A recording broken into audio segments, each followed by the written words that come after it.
I'm Hannah Hobday. I work at Earley St Peter's, where I'm part of a job share with my husband. So between us, we're one full-time post as incumbent of this parish. I'm Philip, and I'm the other half of the job share, and I'm Hannah's husband.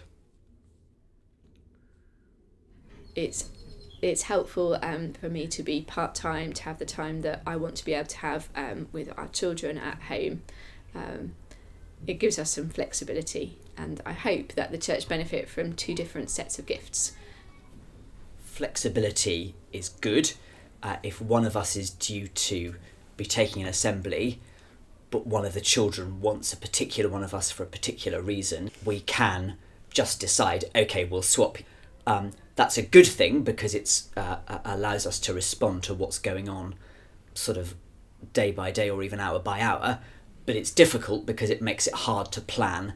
And of course, if you didn't have the option of being flexible, you wouldn't have to think about it. I think there are pros and cons of job sharing. It's what works for us at this stage in our ministry with our children, the age they are. We don't imagine that we're going to do this forever. When we first came to this post, we found days off quite tricky to sort out. And the moment it changed for me was realising that the things disrupting my day off were not urgent things that came out of the blue. They were things I'd known about weeks in advance. We do often try and get out somewhere, at least for a morning on our day off, having a good bit of fresh air somewhere and just being somewhere different. But at the same time, this is where our life is. We've still got to pick our children up from school.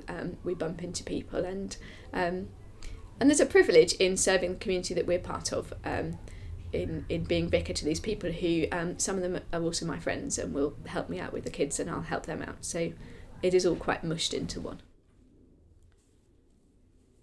I found the MDR system in this diocese really helpful. It's been really valuable to have to give that time to reflecting on the year and answering the questions, and then have a good chance to discuss it with somebody. And sometimes it feels in advance like kind of it's one more thing somebody's asking of me, but it's been really helpful to have a pause point.